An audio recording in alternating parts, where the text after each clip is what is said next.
finally getting a fight in New York, and especially on Long Island, is just overwhelming feeling because, as you know, coming from here, being an ISIL guy, the thought process with me was that I might never get to fight in New York with it being illegal. And then last year, everything coming to be, it becoming legal, I then thought, oh shoot, Nassau Coliseum just closed down. So all we got really is Barclays, which is kind of, you know, near us, but then you have the Garden, and that's it. Then all the other spots up in New York, that's fine, well and good, but Albany doesn't feel like home, Buffalo doesn't feel like home, Rochester doesn't feel like home. So when Coliseum reopened and I got word that there was going to be a fight there, I was like, I have to get on this card. And just by chance it happened. We got it done, my manager got it done, so I'm so excited. Yeah, fighting him for the second time, no, it feels great to fight him again because I'm just finding out that he thinks he won the first fight. So I thought he knew he got his ass kicked, but apparently he doesn't know he got his ass kicked, so he needs his ass kicked again, even worse, so that we can settle that.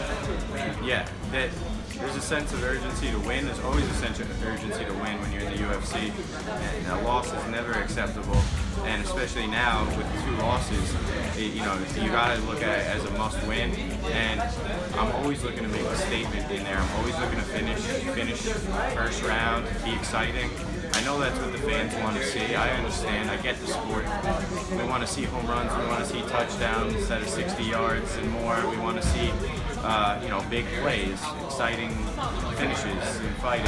So that's what I'm looking for. Russians are really, really tough guys.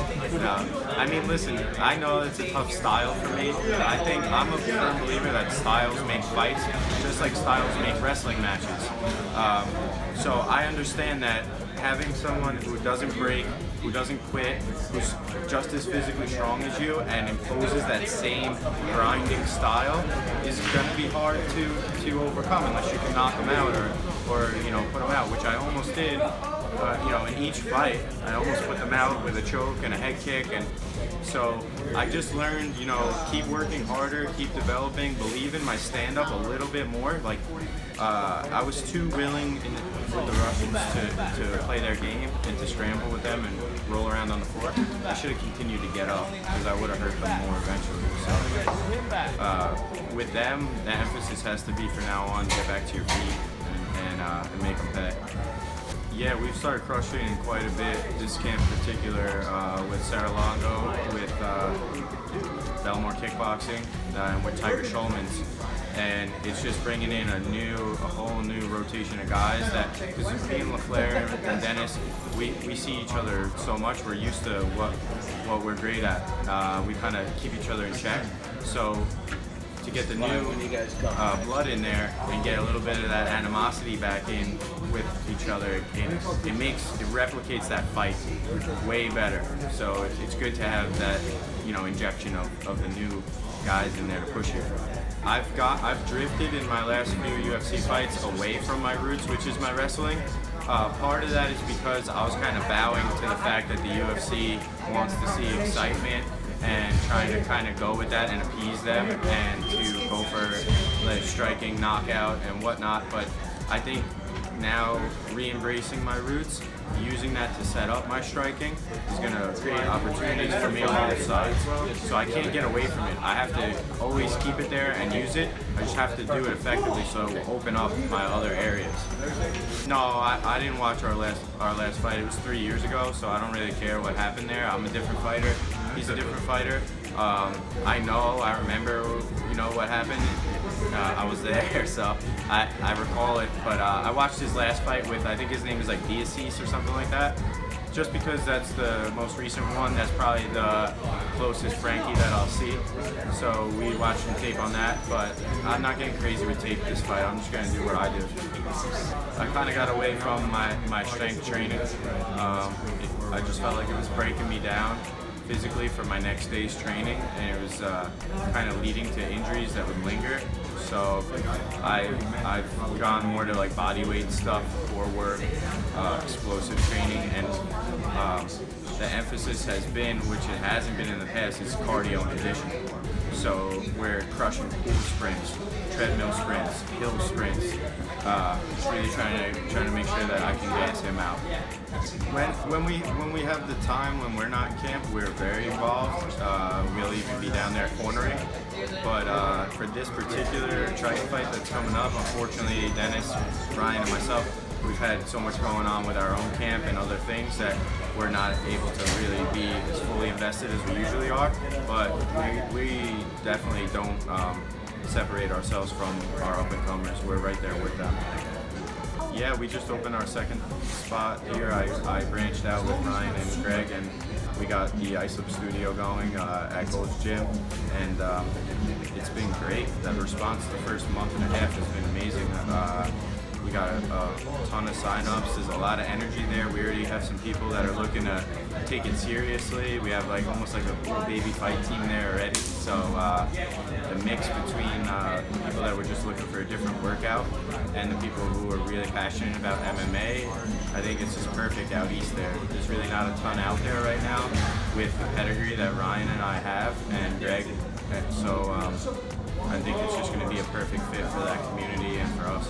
I mean, Frankie and I have always been respectful of each other for the most part. I had respect for him before I fought him, respect for him after. I still have respect for him. He's a good dude. You know, it's me or him right now. So, I mean, he's got to go. That's just the only way. That's the only way it is. You know, it's nothing personal. He's just, and you know, now I'm finding out through his promotion that he really. I mean, either he's trying to convince himself that he could do something by saying he should have won the last fight, or you know, he's really delusional and he thinks he won. Hearing that gives me a little extra boost to be like, yeah, I'm gonna put it on you now. Now I'm not gonna like let you hang in the fight. I'm gonna make sure that I put you away.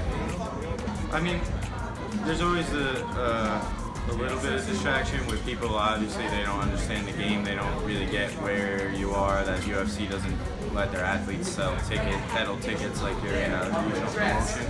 But that's okay. It's simple. I mean, they're my friends from growing up, so I just refer them to the right place, and they support me. So I'm cool with it. I love it, and I appreciate their support.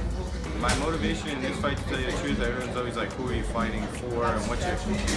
It's just my dream overall. You know, I'm at a crossroads right now where, you know, I can put it on him and show everybody that there's no doubt I belong in that division. I'm a problem for anybody. Or, you know, you have a lackluster performance and then you're going to do something else. So there's really no greater motivation than, like, I want to continue to live the life I'm living, and he's got to pay for that.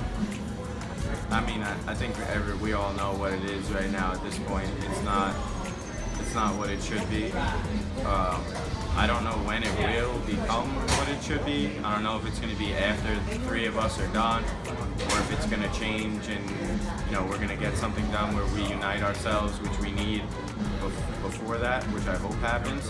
But, you know, we got to do something. We got to get together. Everyone's got to be on the same page. We got to slide your Fighters Association a union type thing? It's tough. They set it up so that we can't make a union, which was smart of them, but, you know, we gotta be smarter and find a way around that and band together. You know, this just has to be done. We can't be separate anymore. I think Mayweather's just gonna box him up, and I think he has a big head. He's a tough guy. He's strong, long, so I see it going like pretty deep. I think he could take a lot of volume and like keep moving. I think Floyd's a smaller man than him, so I don't necessarily agree with the boxing people who think he's gonna carry him 2 rounds and then like knock him out and treat him like a, you know, bag of potatoes. But I don't agree with the MMA fans either who think he's gonna like knock Mayweather out. I just think it's gonna be a frustrating fight to watch where like he just gets kind of outpointed to death and people are frustrated and they make their money. Do you think it's good for MMA in the sense that bringing MMA to, like, I guess, mainstream media? I do. I think it's a good thing for MMA because I think that we need more mainstream. We need more people talking about our sport and people asking what is MMA, what is the UFC, what's Bellator. So the fact that it's bringing light to what we do is amazing. But I think Conor could. His power, he could be the guy, instead of doing this, which is fine that he's making his money, he could be the guy that's creating that unification with us and using his power to do that and changing the game that way. So I think of him as a little bit of a me guy. So although it's cool that he's helping the sport, he's not helping it like he can and changing it like he can. Anyone you want to recognize or? Dennis Bermudez. You know, he's my everything. And that's pretty much it. Awesome, man. I appreciate it very much. Pleasure.